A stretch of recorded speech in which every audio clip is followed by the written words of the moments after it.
one of you. Oh, you picked the wrong week for your nonsense. You absolutely did. Any other time, I probably would have let it go. But no, you chose the wrong week. Mentally, if I'm being honest, not doing so well. And here you come with this nonsense. Oh, I'm about to go in. Let me read you the comment first. Y'all ready? Okay. This comment was under my day 1 Diddy trial video. She writes, "Wait, I'm sorry, but were you in the courtroom yourself when this all happened? A lot of reporters and self-journalists worked hard to make it in there. They write their notes for hours and begin making videos. All their hard work is for nothing. If you're just gonna reiterate what they said and making a video based on what they already said. I don't know." This is the best part. "I don't know how I feel." Wait, let me read that part again.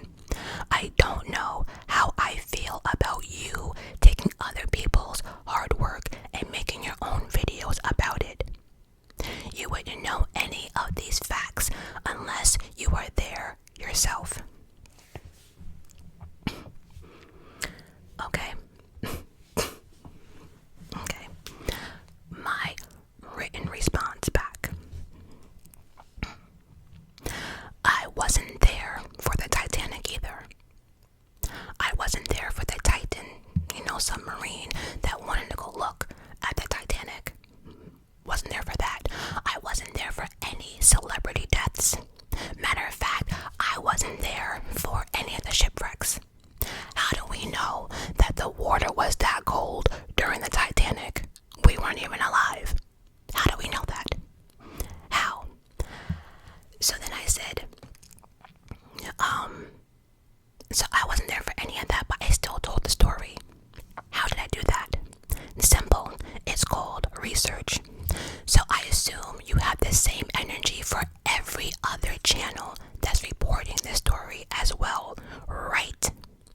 Also, newsflash. CNN reporters were there. They reported everything. Law and criminal channels had journalists inside, and they ran to the internet to report live every 20 minutes. They were giving updates. TMZ had their journalists inside, and guess what they did? The journalists wrote notes. They came back to TMZ, and guess what? Someone else read it off. Is that how that works? Maybe. Then the Breakfast Club, we have Miss Lauren, who is inside the courtroom, who is a journalist, and she's reporting everything on the radio live. Every news channel on TV is covering this case. This case is on every single social media platform. It's called taking notes. You sound ridiculous.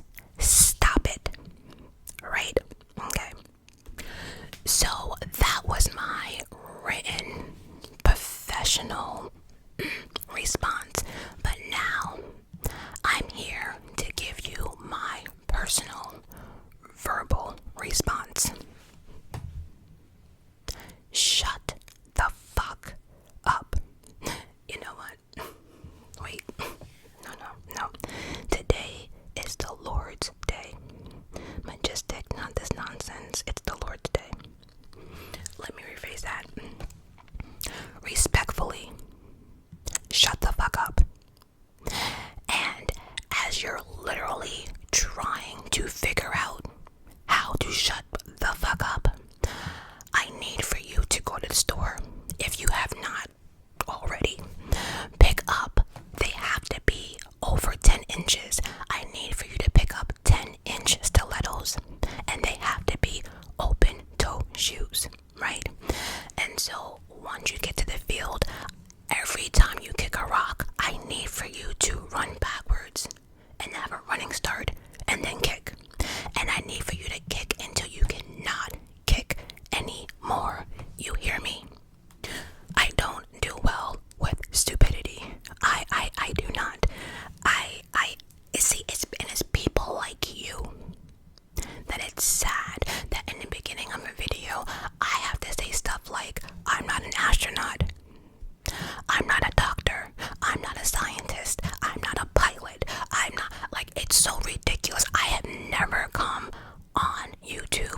find a way to get attention.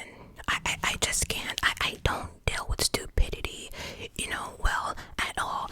And so what we're not gonna do is sit here and act like I'm some bum bitch that don't put work and time into her channel. All you see is like an hour, 2 hour video. Do you know how long it takes me to do that? The time and why am I still talking about this? Why?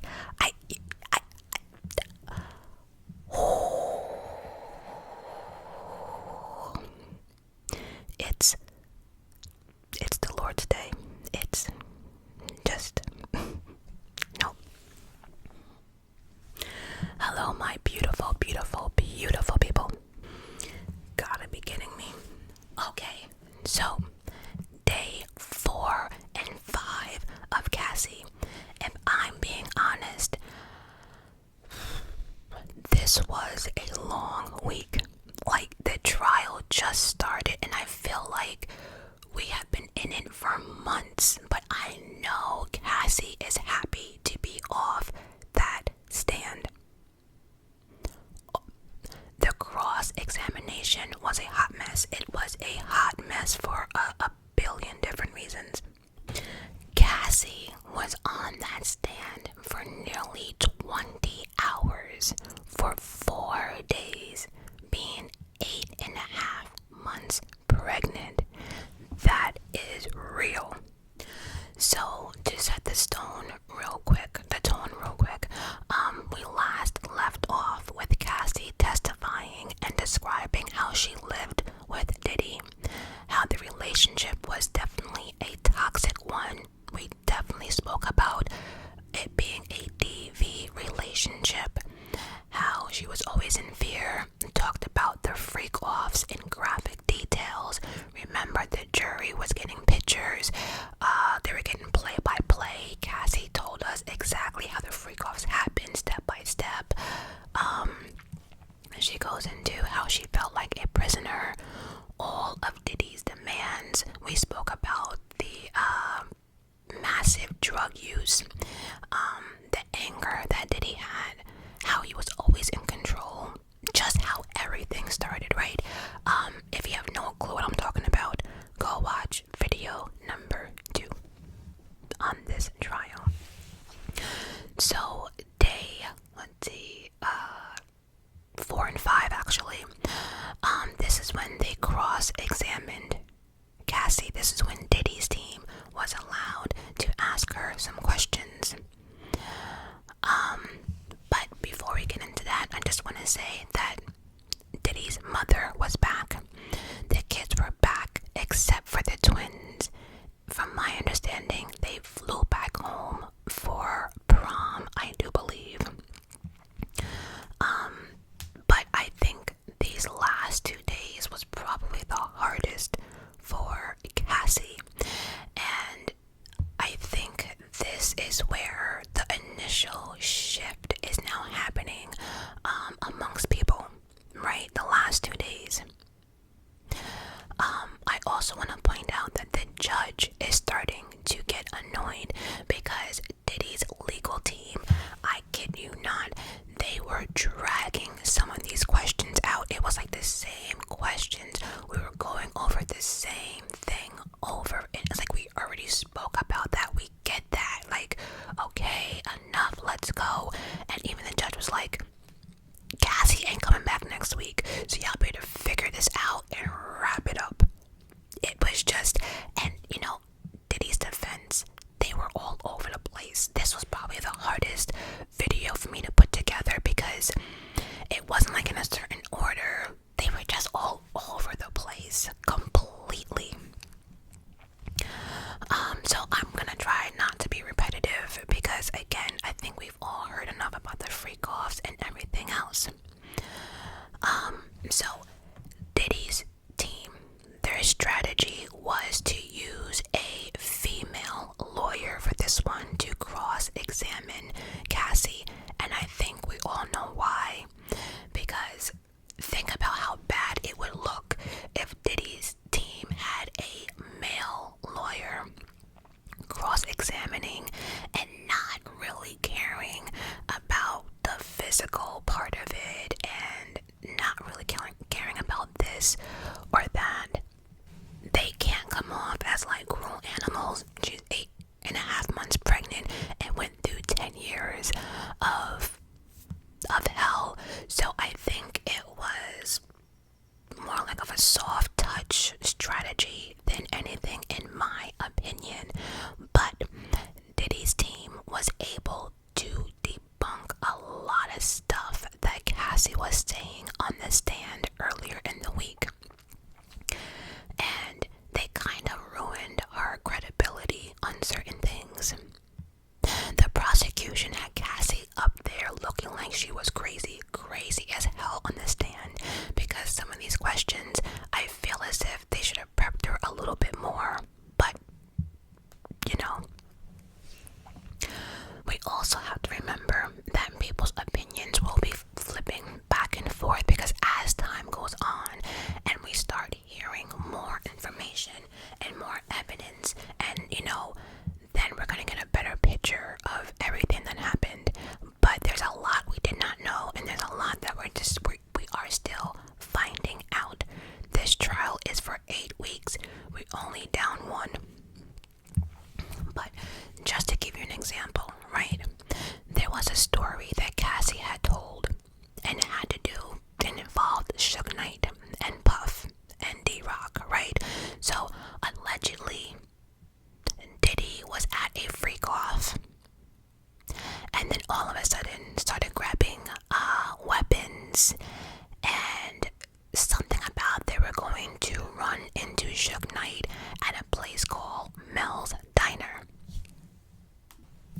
I'm not gonna lie, the first thing that came to my mind, I was like, wait a minute, Diddy, as freaky as he is, left a freak off to go deal with Suge Knight. He liked baby oil too much. I just don't see that happening. That's just my personal opinion. But the moment I heard, oh wait, he left the freak off to do that. Anyway, according to the defense team and the interview that Cassie did with the prosecutors before everything actually started, basically in the beginning of the investigation, that story was completely not true. That story was not true. And for instance, they said, hey, you remember yesterday when you testified about that story with Suge Knight, and they went down all the stuff that she said. She was like, yeah, I remember. Then they ran down like dates and times, and when she spoke to the prosecutor, and you told them that you were forced to get into a car and that you were crying and upset, but you didn't have a choice, according to you, right? And then they were saying stuff like, so just to be clear, you're saying that you were basically forced to get into the car with them to run into Suge Knight purposely to cause problems with the weapons or whatever. Then Cassie turned around and said, I never said that. That never happened. I never said that. And everyone's looking at Cassie like, wait, what? And so they were like, oh, really? Well, here's the thing. We have the actual transcripts from that interview from the prosecutor right here. Like, should we read it out? Or, And Cassie looked at it. She paused for a moment, and she said, yeah, I don't know why they would say that, because I've always said that I didn't go. And so it's hard to argue with transcripts, right? Does that prove anything? In my eyes, don't know. But let's continue.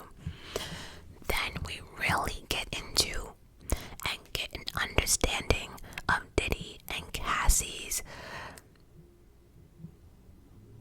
narcotic use, we will say. They were heavy into the you-know-what. That devil boy. It amazes me that both of them are still even here at this point. They went hard. They went hard.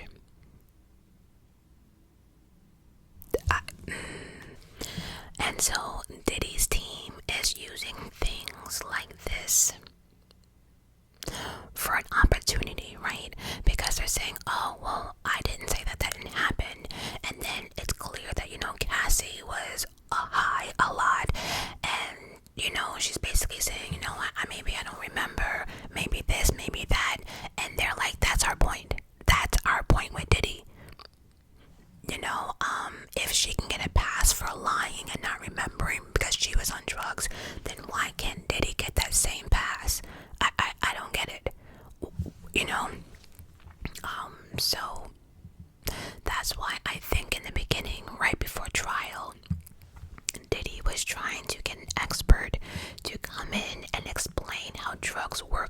mind and body, because he's basically saying anything I did under drugs, not my fault.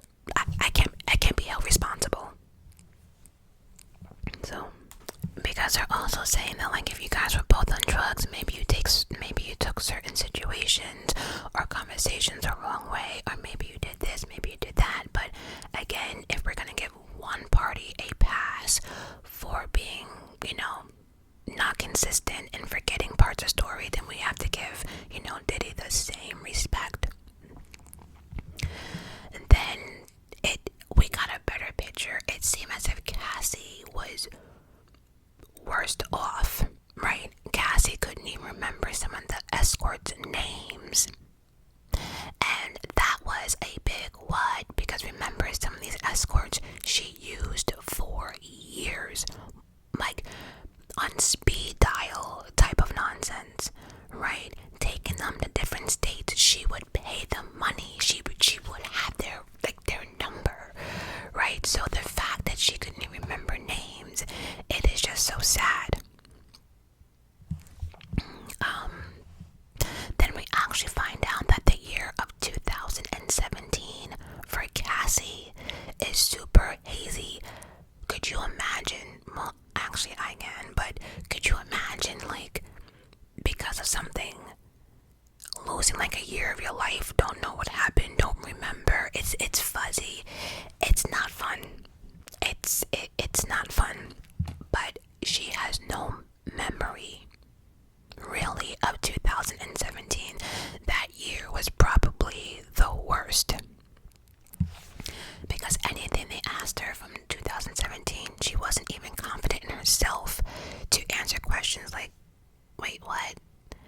That was in 2017.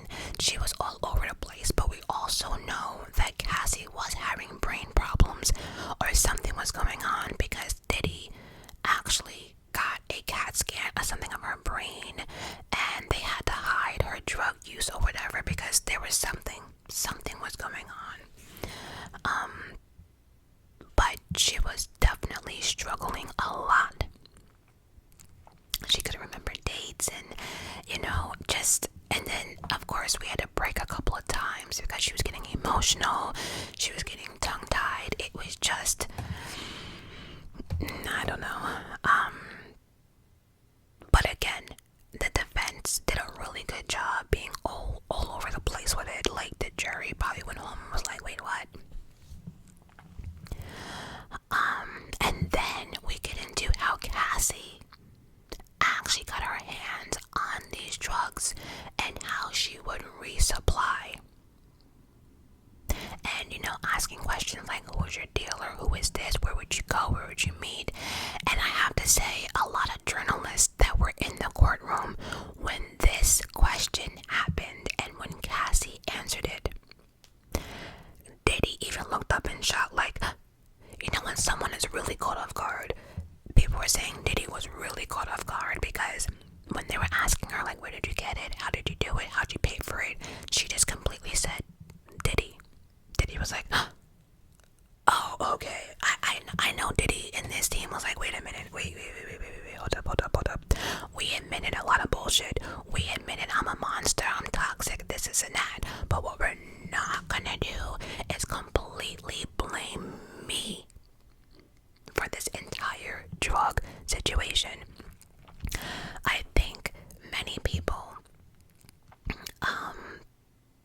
that's like the only thing people were like, yeah, maybe Diddy did not pay for all of it, or maybe she did get some of her own. But again, like someone mentioned, I wasn't actually in the courtroom, so I couldn't see his face, but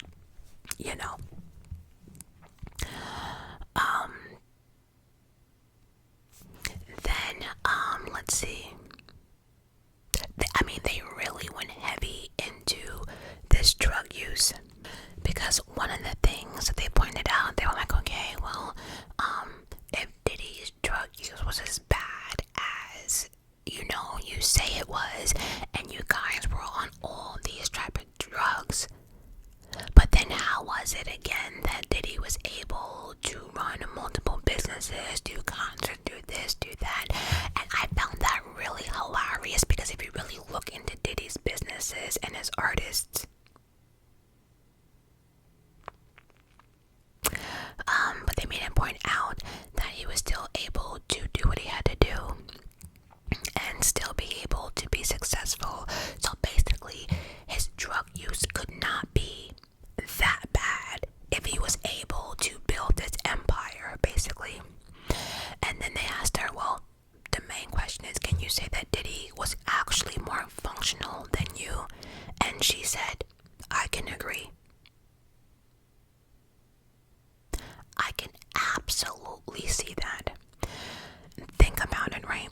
we have two different people. We have Diddy and we have Cassie, right? Now we have Diddy, who has a lot of shit to do. Business meetings, endorsements, commercials, ads, whatever Diddy does, right? He got all that stuff to do. He has to show up. But then you have Cassie, who doesn't really have much going for herself as far as her career or anything. So she has more time on her hands just sitting around waiting for Diddy. She has no meetings to go to. She has nowhere to go. Everyone's in her business. She's like followed by bodyguards and stuff like that. So, I mean, when you have a lot of time and access to anything is easy, you get a disaster. And then think about it, right? You're stuck at home with these thoughts. You know that you have to do some type of nonsense when this man comes home. You're not sure what attitude you're gonna get when he walks through the door. You still probably having memories and the nonsense you had to do. So yeah, you are probably more doped up than him. I can probably agree with that myself. It would make sense.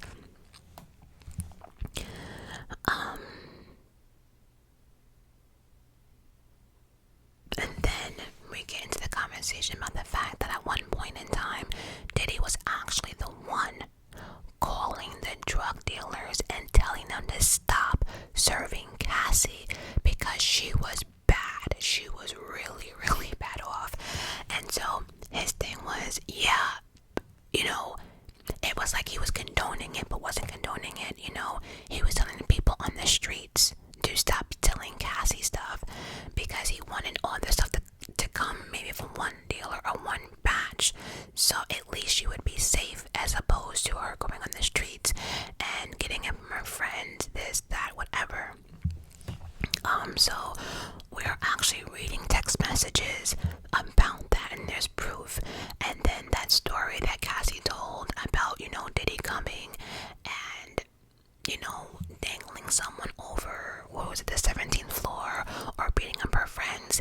It was because, supposedly, it was, you know, because of the crowd she was hanging around with, and Diddy was trying to get her off the hard stuff, I guess.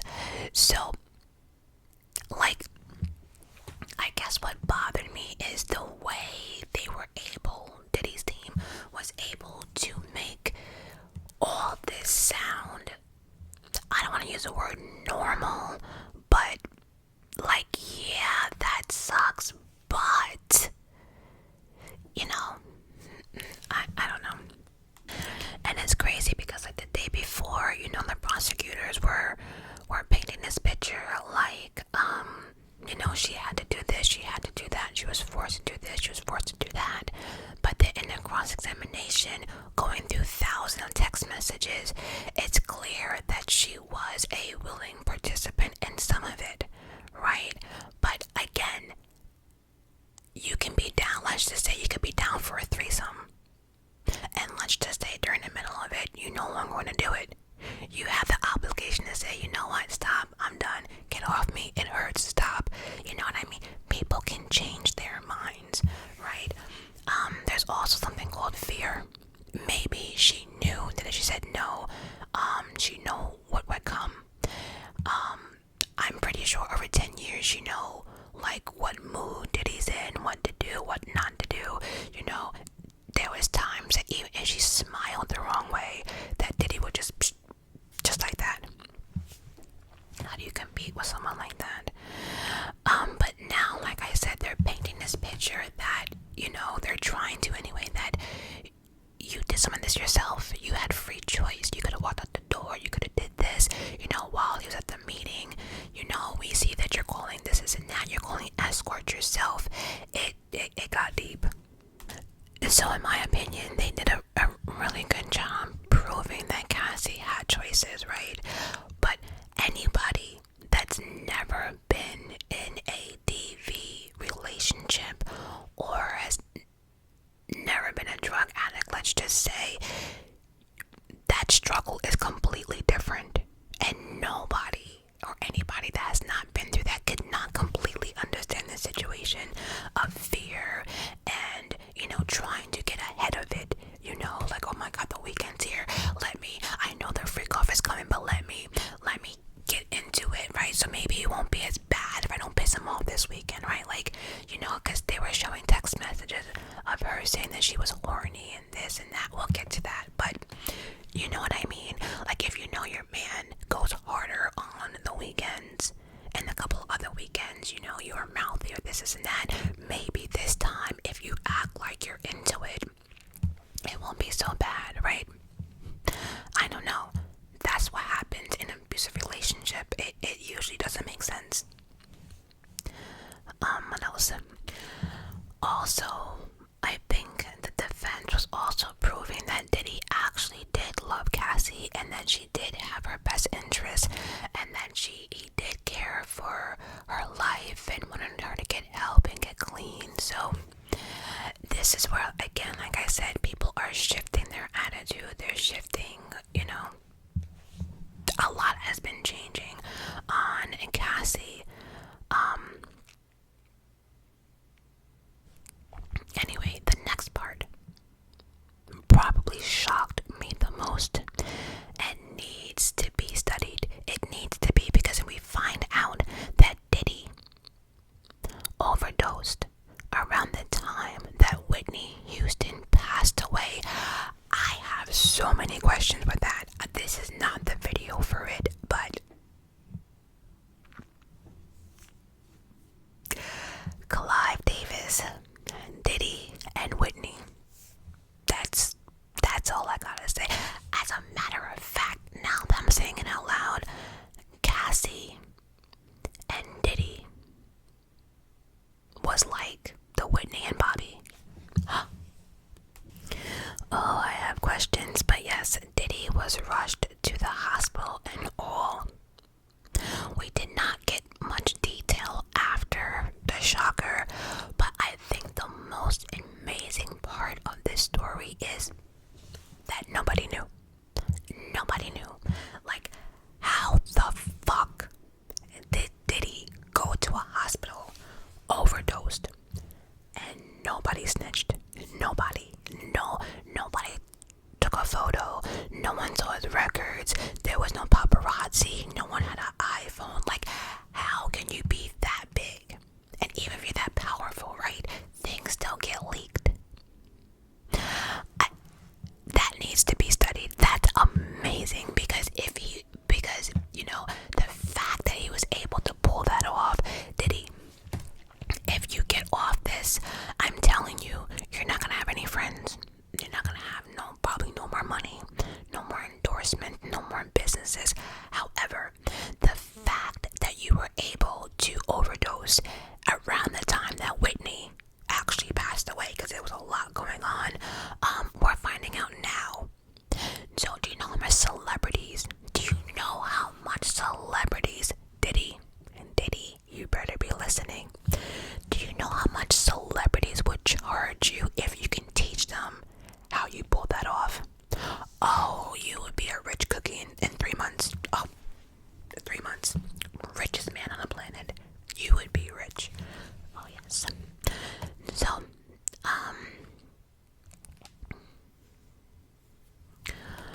what else did we learn? Let's see. Then we get into a look into how they both were trying to get clean. They were both going through withdrawals, which is crazy, because them trying to do it themselves and you have all this money. Like, dude, you don't be acting like a billionaire. Like, I don't Glade candles.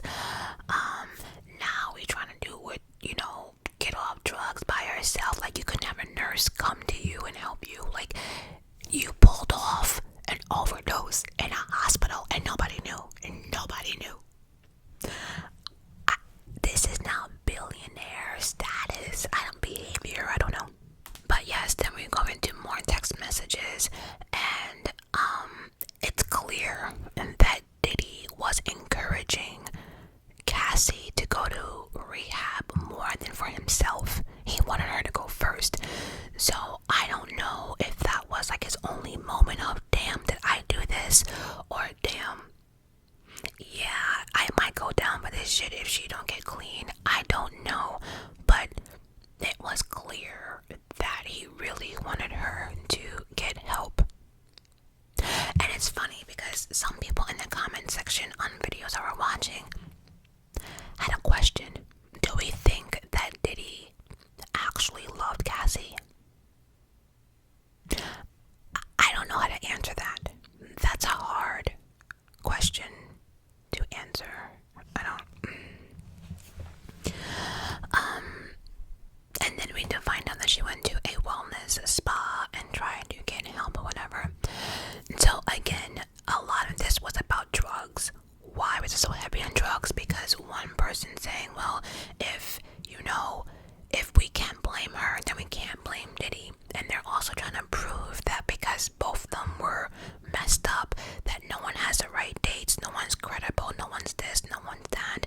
And they also created the fact that maybe, Cassie was a willing participant.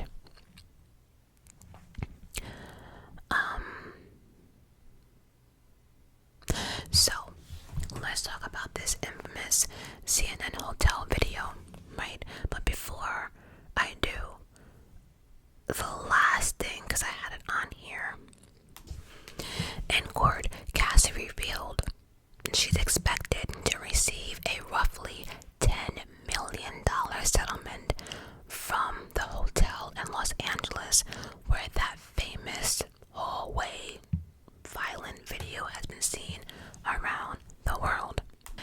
They came to a $10 million settlement in the past month. So what Cassie got, 30 million from Diddy, 10 million from the hotel. I mean, look, this was just messy. But yes, she is getting $10 million for, I guess, that recording being leaked. But we're still stuck on the infamous CNN hotel video. And let me make myself clear. I do not give a damn on what happened 30 seconds, 1 second, 2 seconds before that video. That man ran down the hall in church socks and a towel and prevented her from leaving and then beat the shit out of her, right? That's not okay.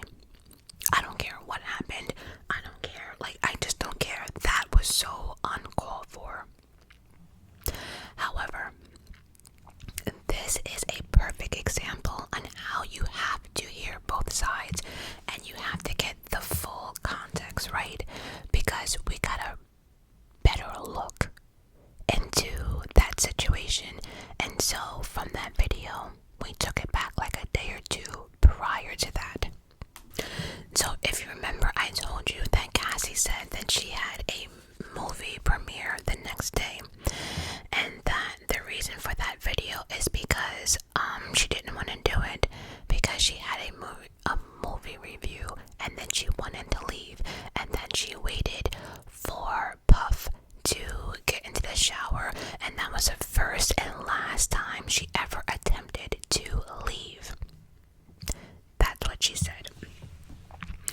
But then when we looked at the text messages from a day or two prior, it's a whole different ball game. Again, what we watched on that video, it's not okay. However, the story is before that, it's not as we thought, right? And so on this particular situation, it was Cassie that actually initiated this whole freak off situation. She was talking shit to Diddy, like how she wanted him, how she's horny and blah blah blah blah blah, and how she wanted to do the freak offs. And then Diddy in the messages is expressing how he was proud of her for the movie review premiered the next day, and that if she wanted this freak off, they should have did it earlier, but because she has shit to do in the morning, maybe later. And she's like, no, I want it now, he's like, all right, well, you know what, if you want it, you know what to do, you know who to call, and you know how to pay people. So I think this is officially where people said, oh,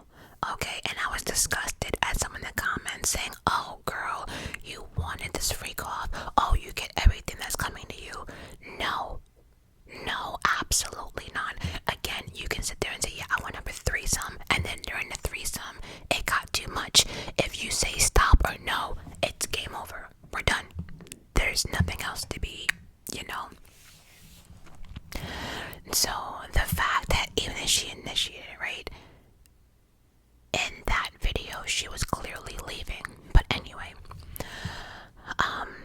so basically he's telling her what you know what to do, set it up, you know who to call, you know how this works, right? And then later on, maybe Diddy thought about it and was like, you know what, nah, since you have this movie premiere tomorrow, maybe we can just watch tonight, just watch. And she was like, no, I don't want to just watch.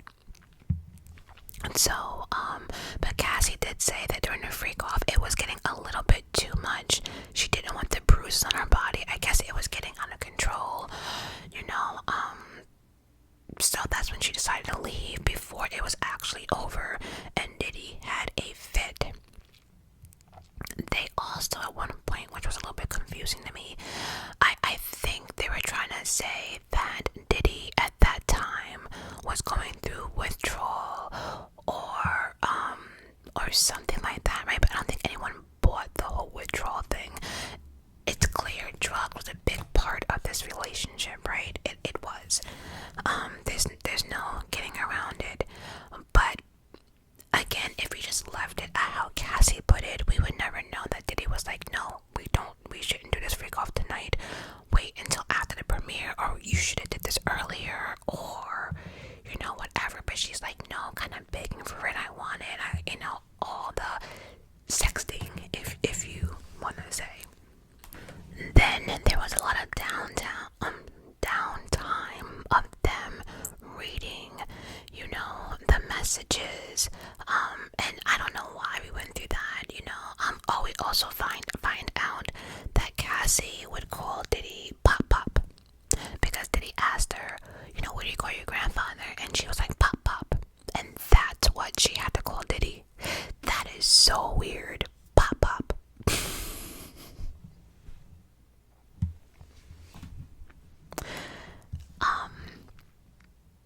There's just a whole lot of so what else? Let's wrap this up. I've also seen in comments where people are saying, well, you know, I've been in a DV relationship and I just walked up and left, and you know, people gotta be more stronger. And those comments kill me, because although you might have been in that situation, you have not been in that situation with a billionaire that is that powerful, that can get shit taken. Like, come on, you can't compare a regular, I mean, you can, but when someone has more resources and power, I'm pretty sure a lot of us don't have bodyguards standing outside our door making sure we're not leaving type shit. So it's just sad, like, people can be so heartless, and I knew this was going to happen in Cassie once they did the cross-examination, especially on social media. Even the stuff that Devin and their friends are saying, they don't get it. They don't understand how drugs work. They don't understand how fear works, how abuse works. It's just, oh my God. So they did a very good job making Cassie and Diddy look like, again, Bonnie and Clyde, Whitney and Bobby Brown. They also proved that Cassie was just as hands-on and controlled as Diddy. There was messages that it proved, like, you remember she was saying at one point that Diddy, you know, liked his freak-offs, like, you know, music sets or whatever. And everything had to go through him, and everything had to be perfect. They debunked that so many times that it was her saying, no, I'm not doing that. I'm gonna wear this, we're gonna do that. It's weird. They definitely had a toxic relationship, and it's like a gray area between the abuse and the party life and just the age difference, the grooming, pop, all of it. It's just, and now we're mixing anger and temper and withdrawal. It's just a spinning cycle. Are y'all exhausted? I am. I just, that we went through the I love you text, I'm so lucky to be with you, blah, blah, blah, blah, blah, all that stuff.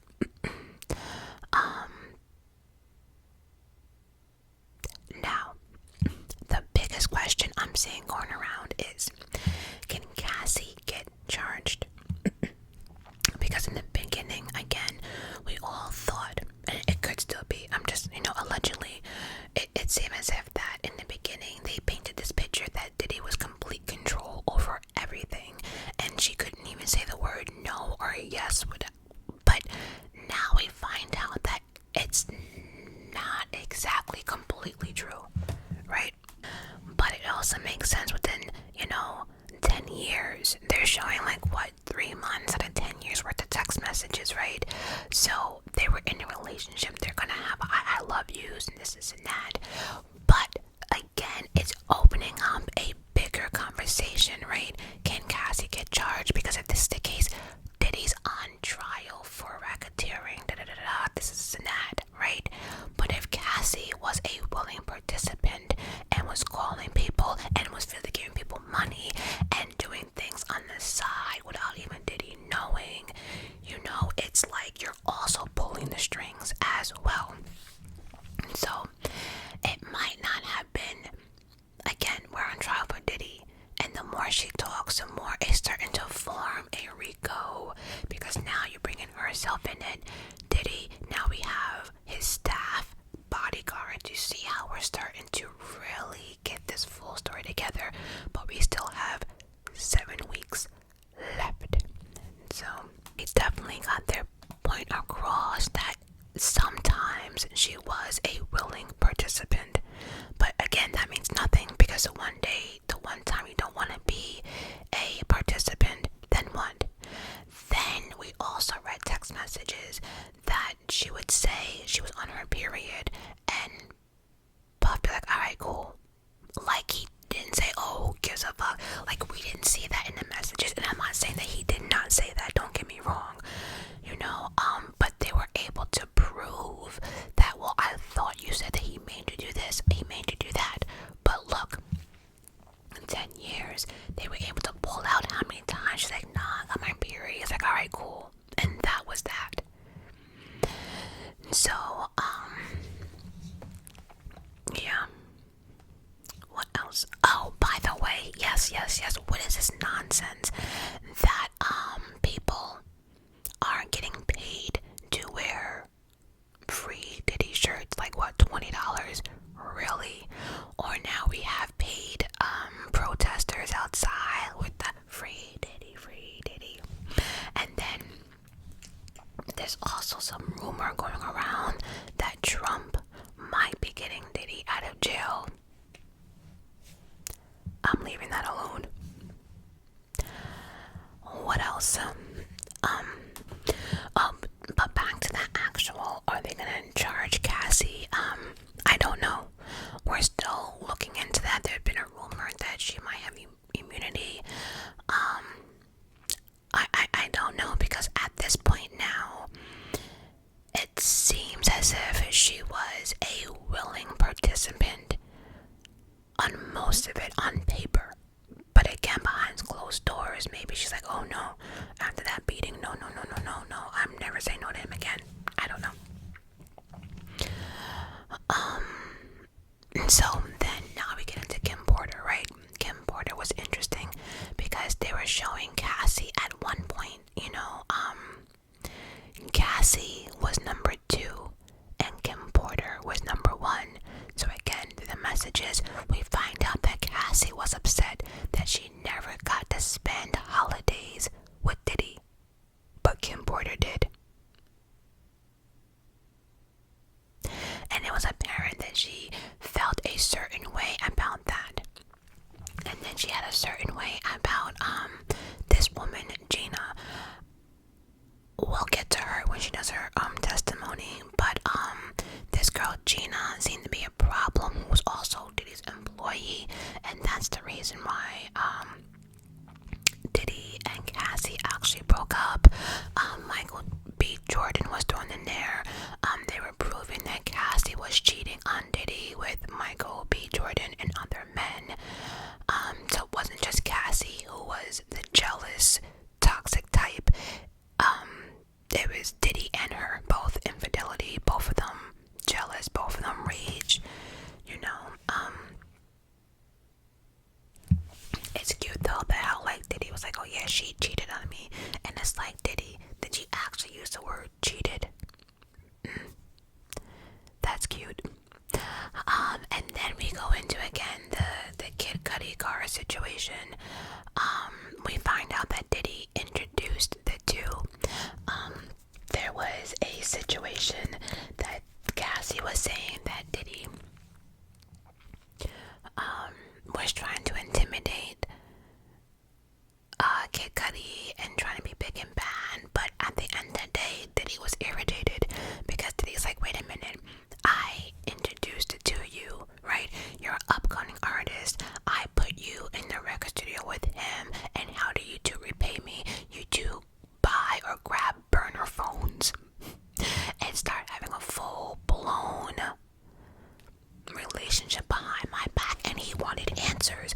But again, the way she told the story the other day, it was just like, Diddy came with the guns and just stood there, and so there's always context to every story. But again, mixed with drugs, it's like, how do you know if you're hearing things clearly or understanding things clearly? I don't know. And by the way, too, it's clear that Cassie tried to warn Kid Cudi about Diddy blowing up his car because she overheard the plan, and she did warn, And actually, I think that's about it. So, with Cassie and Diddy, it looks like they might actually have the RICO charges, the conspiracy, because you need more than one person to conspire. I mean, let's think about it. More people are now involved. So what does this all mean?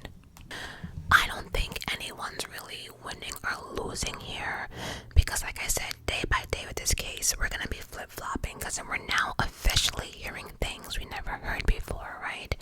So as of now, it's shifted in many people's eyes. Me, I'm still standing as,